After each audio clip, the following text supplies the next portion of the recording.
What if you could have a career where the opportunities are as vast as our nation, where it's not about mission statements, but a shared mission?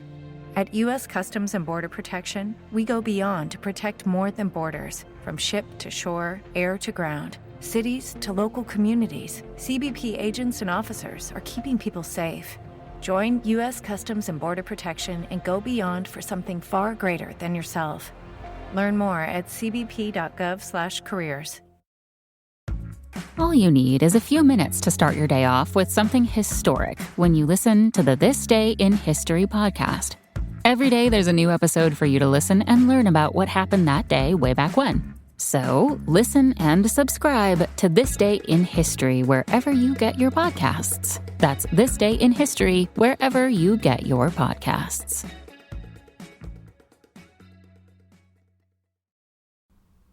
Hi, this is Scott. If you're a fan of the ancient world, please help us get the word out. Like us on Facebook, follow us on Twitter, and rate the series on iTunes. Thanks again for listening.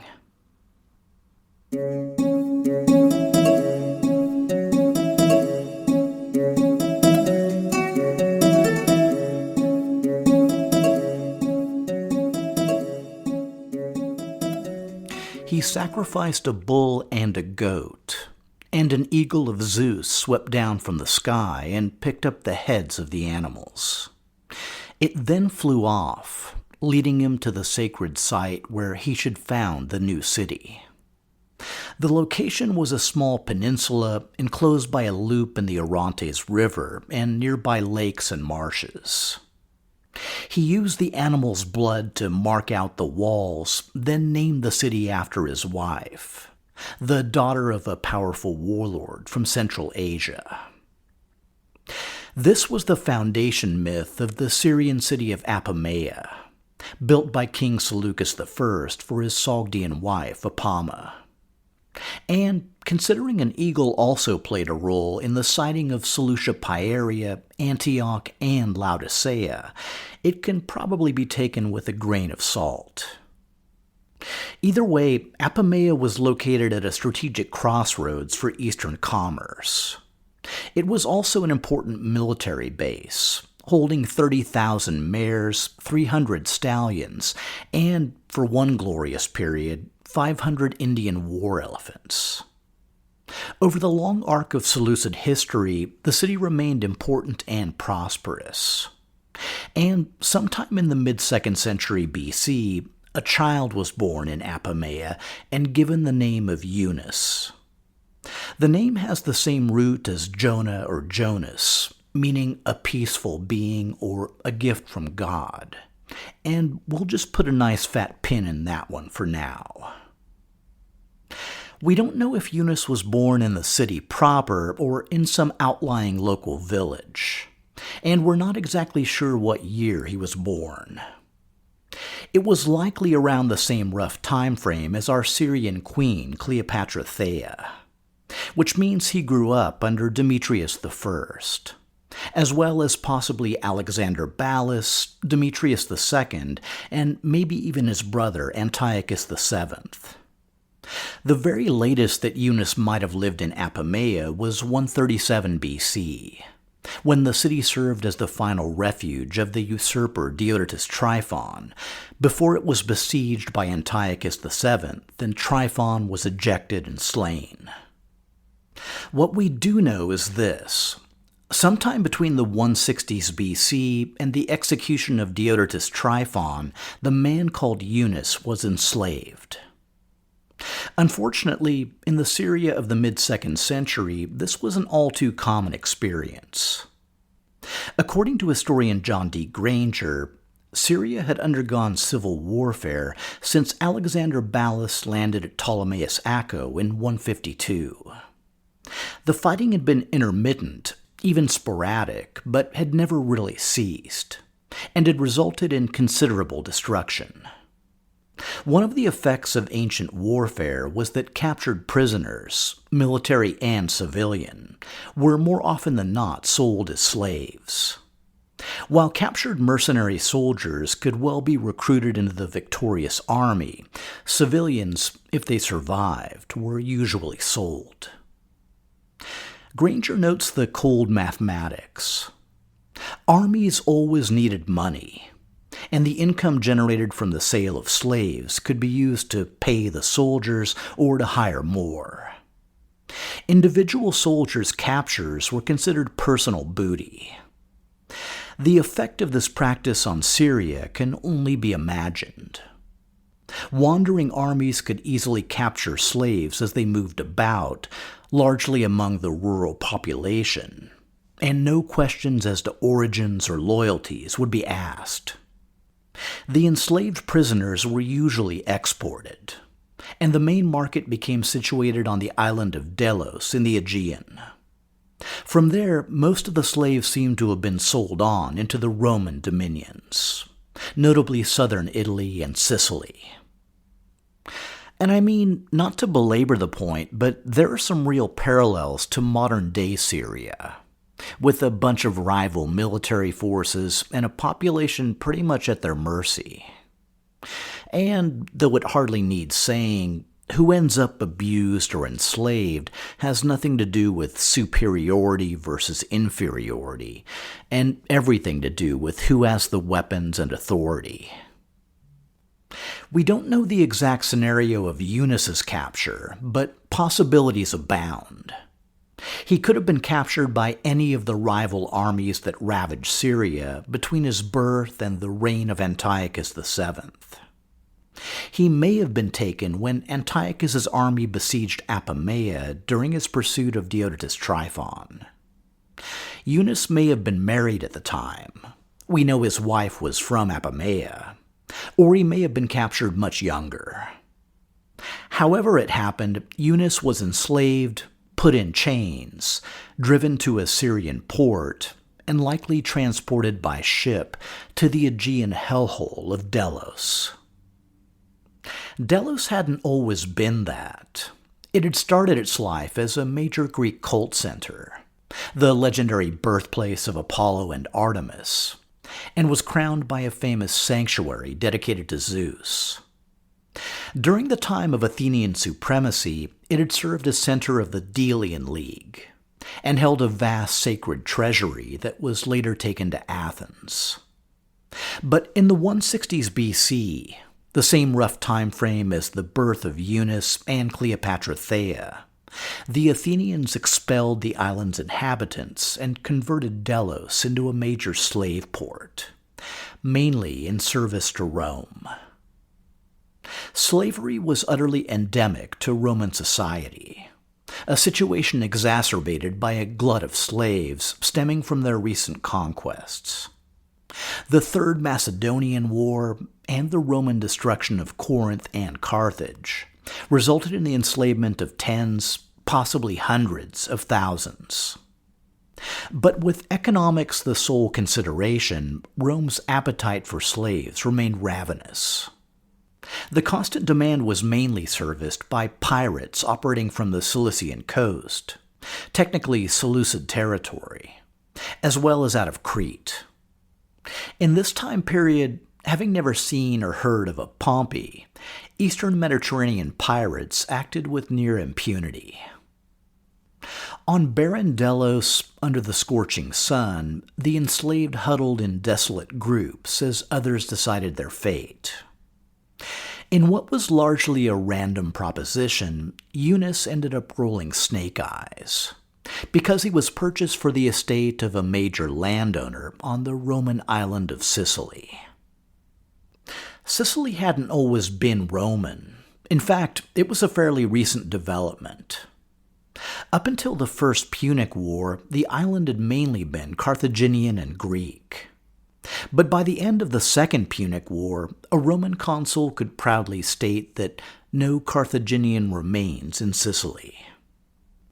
Over the next few decades, huge tracts of agricultural land were gobbled up by Roman elites, and the exploitation of the island's enslaved ramped up to pure brutality. Again, economics was the primary driver. The glut of slaves had created a situation where it made more sense to work someone to death than buy a new slave, than pay anything for their upkeep. Which brings us to the hero of our story, an ancient historian and Sicilian native named Diodorus Siculus. The reason he's our hero today is that we'd know virtually nothing about Eunus's life if Diodorus hadn't written it all down. He also fleshes out the horrific conditions suffered by Sicilian slaves. He notes that slaves were driven and branded like cattle, and that their masters took no care to provide either necessary food or clothing for them, so that most of them were forced to rob and steal to get these necessities. At first, they used to murder travelers upon the highway when only one or two were together. Afterwards, they would enter into little villages by night and pillage poor men's houses and forcibly carry away whatever they found and kill anyone who opposed them, so that all places were full of slaughters and murders, as if an army of thieves and robbers had been dispersed all over the island. Which is pretty horrific, but it only gets worse.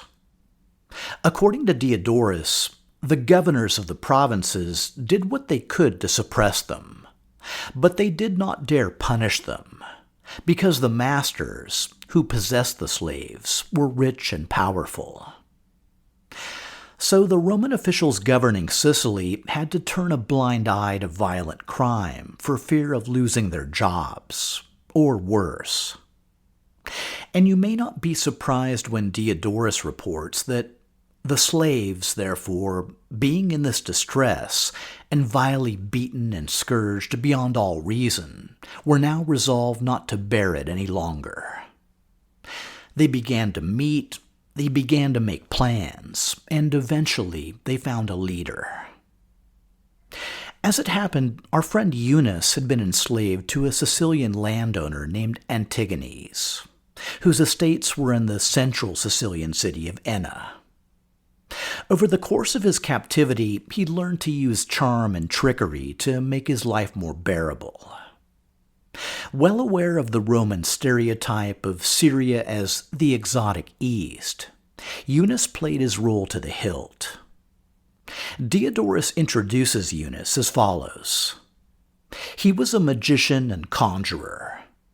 He pretended to foretell future events, revealed to him, as he said, by the gods in his dreams. He also pretended that he saw the gods when he was awake, and they declared to him what was to come to pass. By chance, many of these things afterwards proved true. The predictions which were not fulfilled were ignored, but those which did come to pass were everywhere applauded, so that Eunus grew more and more celebrated. Just in case this wasn't enough, Eunus also used a magician's trick to breathe flames of fire out of his mouth as from a burning lamp, and so would prophesy as though he had been, at that time, inspired by Apollo. He also claimed that the Syrian goddess, likely Astarte, had appeared to him and told him that he should reign. And this he declared not only to others, but often to his own master. Now, his master, Antigones, thought Eunus was hilarious. In fact, he took Eunus with him to feasts and parties and told him to go around the table and tell each partygoer how they'd be treated in his future kingdom.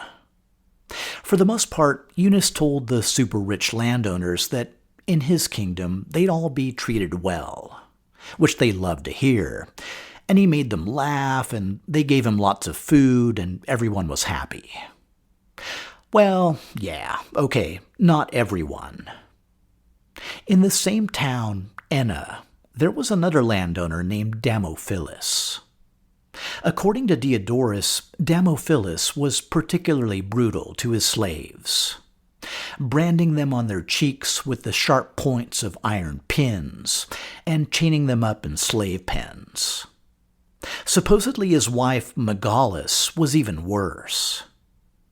In 135 BC, Diodorus reports that The slaves, who had been so cruelly used, were enraged by this like wild beasts, and plotted together to rise in arms and cut the throats of their masters. To this extent they consulted Eunus, and asked him whether the gods would give them success in their designs. Eunus made it clear that the gods would grant success to their revolt, which was basically all the go-ahead they needed. Soon, about 400 of them gathered in a field near Enna and armed themselves as far as the occasion permitted. Eunus then led this small army, while breathing fire out of his mouth, to break down the city gates and head for the wealthy villas. Diodorus reports that, entering the houses, they made such a great slaughter that they did not even spare the suckling children, but plucked them violently from their mothers' breasts and dashed them against the ground. Diodorus describes wives being used in front of their husbands and a general orgy of carnage. Inspired by this, the other slaves who were living in Enna decided to join the revolt. According to Diodorus, first they executed their rage and cruelty upon their own masters, and then fell to murdering others. The poster couple for slave abuse, Damophilus and his wife Megalis, were found hiding in an orchard.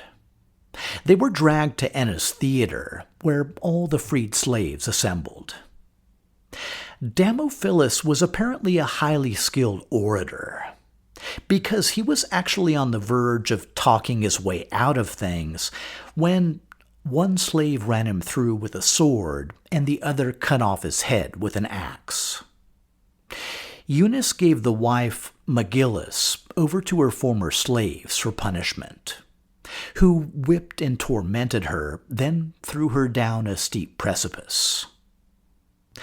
But in a surprising turn, the crowd also declared that they would be kind in every respect to their daughter, because of her pity and compassion toward the slaves, and her readiness always to be helpful to them.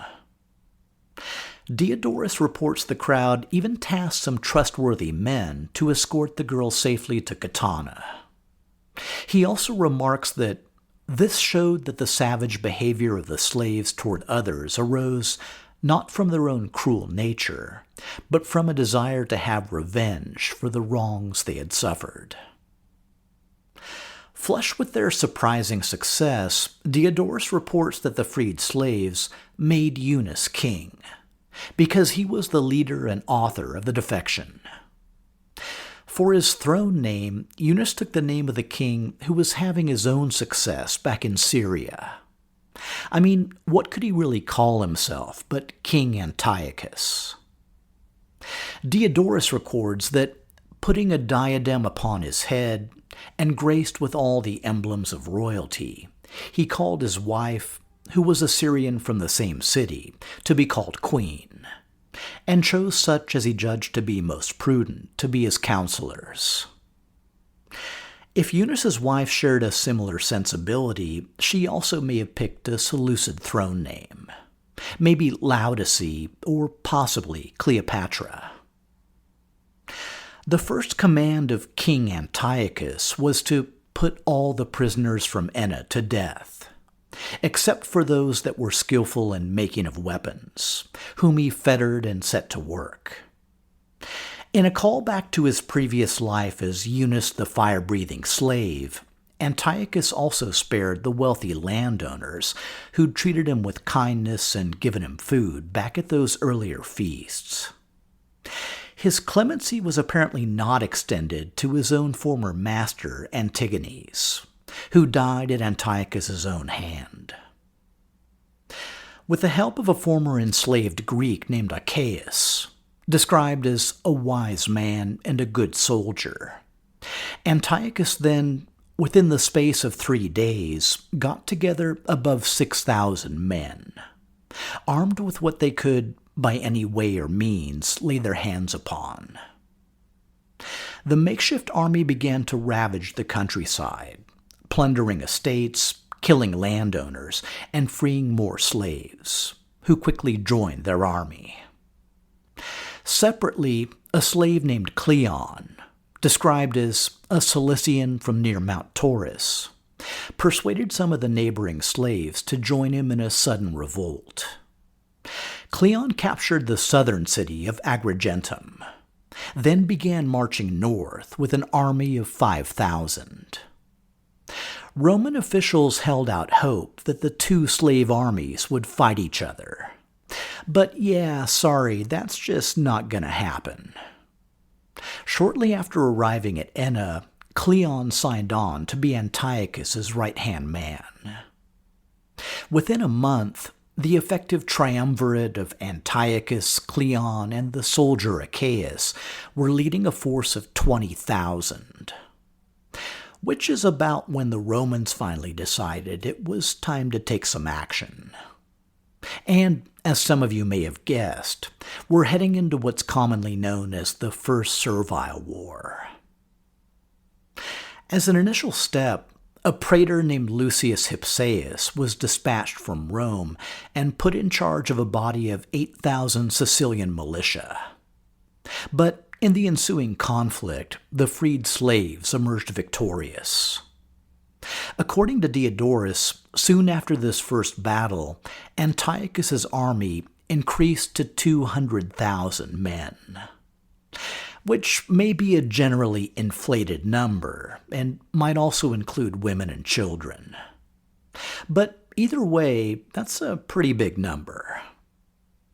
Antiochus also began referring to his followers as Syrians, though it's unclear how many actually came from Syria. Diodorus notes that though they fought against the Romans themselves, yet they often came off as conquerors and were very seldom defeated. As the conflict progressed, the Romans despaired of an effective means of resecuring the island.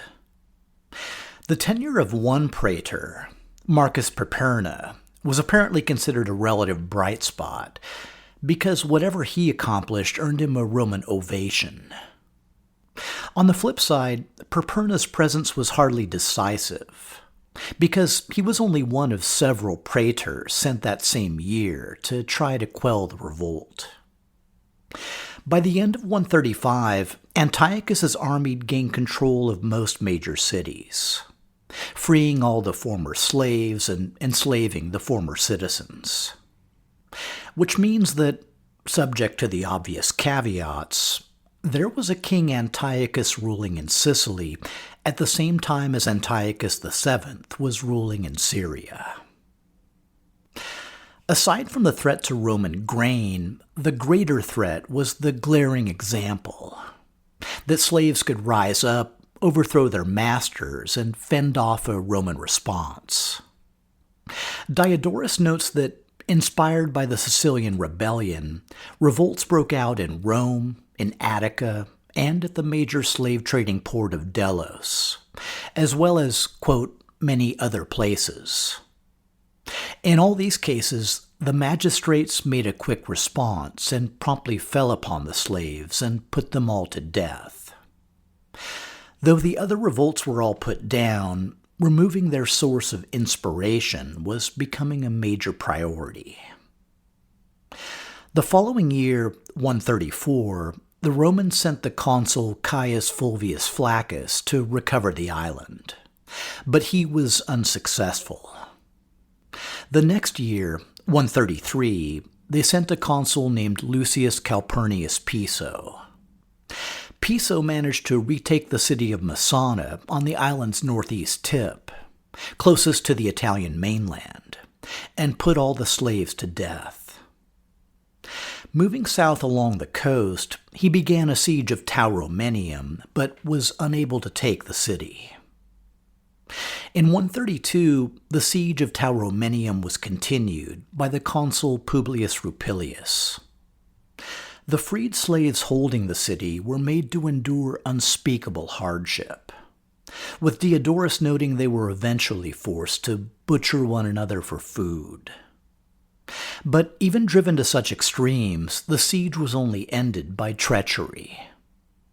Diodorus reports that at last Serapion, a Syrian, betrayed the citadel, and all the fugitives fell into his hands. Rupilius had them all scourged and thrown off a cliff. The consular army then marched inland toward the central city of Enna, Antiochus's effective capital. The city was also subjected to a lengthy siege, with the revolt leaders trapped inside, and the situation grew increasingly desperate. Finally, Cleon, Antiochus's second-in-command, decided to go out fighting. As Diodorus relates, he made a sally from the city and fought like a hero, exposing his body to open view. But, as you probably guessed, he was eventually captured and slain. And soon afterward, the city of Enna was also betrayed to the Romans. Antiochus, not being a military man, failed to follow Cleon's example, and instead retreated with 600 men to the top of some nearby cliffs. As Rupilius and the Romans closed in, his followers decided to cut one another's throats rather than be taken alive, a dark foreshadowing of the events at Masada around 2 centuries later. Antiochus was found hiding in a cave, along with a few of his closest companions. According to Diodorus, he was thrown into prison and eventually consumed by lice. The fate of his former wife and queen is unknown. For the rest of the year, Publius Rupilius crisscrossed the island, re-securing major cities and recapturing former slaves. He supposedly crucified 20,000 as an example to all the others. By the end of 132 BC, the previous, pretty horrible situation had been reimposed. But the largest threat was never really extinguished. The example of a large-scale slave revolt would be reenacted twice more over the next half-century, and only finally end with the death of Spartacus.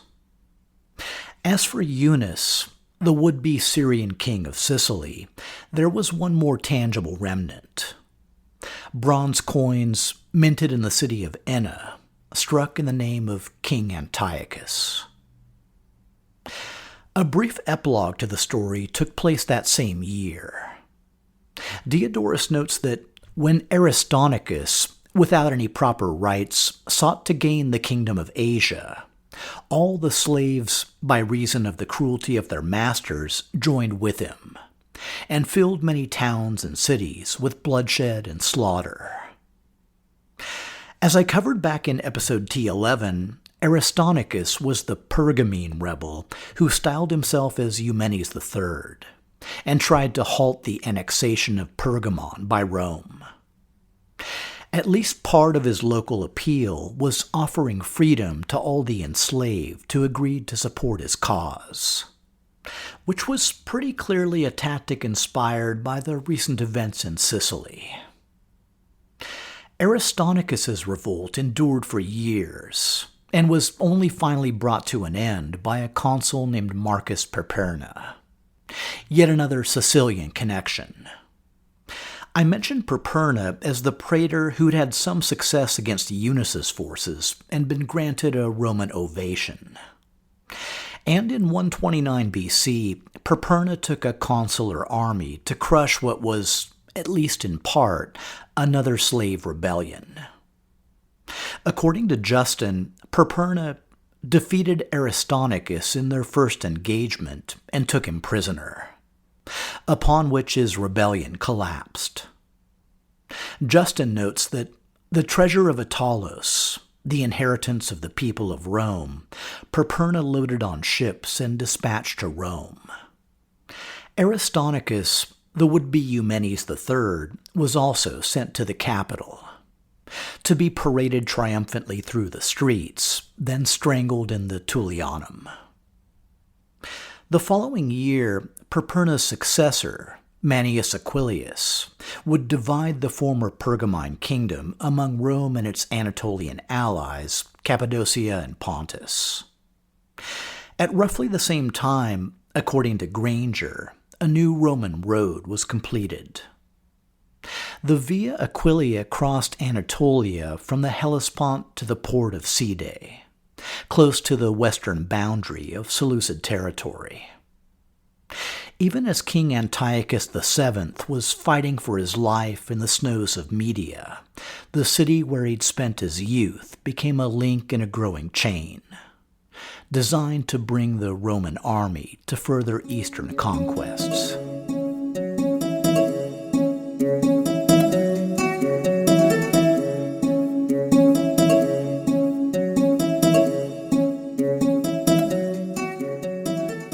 Hello, fans of the Seleucids and the Diadochoi. My name is Dominic. Long ago, even the Hellenistic Greeks knew that Egypt was truly old. The calm waters of the Nile had witnessed countless generations, and on the banks of that river, a skilled and creative people had fashioned the greatest kingdom on earth. If you like your history ancient, then the History of Egypt podcast is for you. A tale of pyramids, pharaohs, gods, and magic, told through the eyes of the ancients themselves. And now, back to the ancient world with your wonderful host, Scott Chesworth. Enjoy!